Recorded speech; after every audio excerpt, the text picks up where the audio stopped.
ఇది నా ఇల్లేగా, మా ఇంట్లోనే ఉన్నాను, హైదరాబాద్లో ఉన్నాను.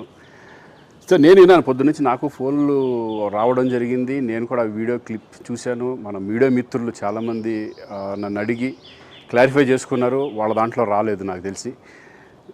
చాలా ఇట్లా శ్రీకాంత్ ఇలా బెంగళూరులో రేవ్ పార్టీకి వెళ్ళాడు, హేమ వెళ్ళింది, ఈ టైప్లో ఏవో వచ్చినాయి. నిజంగా నాకు నవ్వు వచ్చింది. ఇంట్లో వాళ్ళంతా నవ్వుకున్నాం. ఇదేంటిది, మొన్న ఏమో విడాకులు ఇచ్చి పిచ్చేశారు నా భార్యతో, ఈరోజేమో రేవ్ పార్టీలకి వెళ్ళాడు అని వచ్చేసినాయి. కానీ ఒకటి, వాళ్ళు కొంచెం తొందరపడ్డంలో ఇది లేదనిపించింది. ఎందుకంటే వాడెవడో, అతను ఎవరో కానీ కొంచెం నాలాగా ఉన్నాడు. వాడు కొంచెం ఇలా కప్పుకొని, అది గెడ్డం ఉంది, బట్ ఇప్పుడు గెడ్డం నాకు లేదు అని, బట్ గెడ్డంతో నేను షాక్ అయ్యాను. ఇదేంటిది నాలాగా ఉన్నాడు ఏంటి అని నేనే షాక్ అయ్యాను. సో దయచేసి ఎవరు నమ్మొద్దు. ఎందుకంటే రేవ్ పార్టీలకి వెళ్ళే కల్చర్ నాది కాదు, పబ్ కల్చర్ మనిషిని కాదు నేను.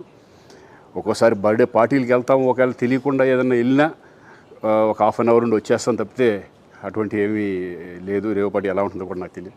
సో దయచేసి ఎవ్వరూ ఈ విషయాన్ని నమ్మొద్దు. హ్యాపీగా నేను హైదరాబాద్లో ఉన్నాను, మా ఇంట్లోనే. ఇప్పుడు మా ఇంట్లో నుంచే నేను ఇది చేస్తున్నాను.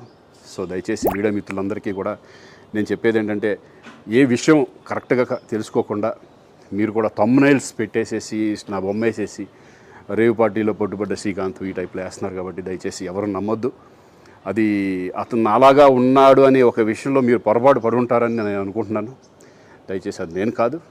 Thank you. ఇటువంటివన్నీ కూడా నిజంగా కొంతమంది, వాళ్ళందరికీ నిజంగా థ్యాంక్స్ చెప్పుకుంటున్నాను నేను.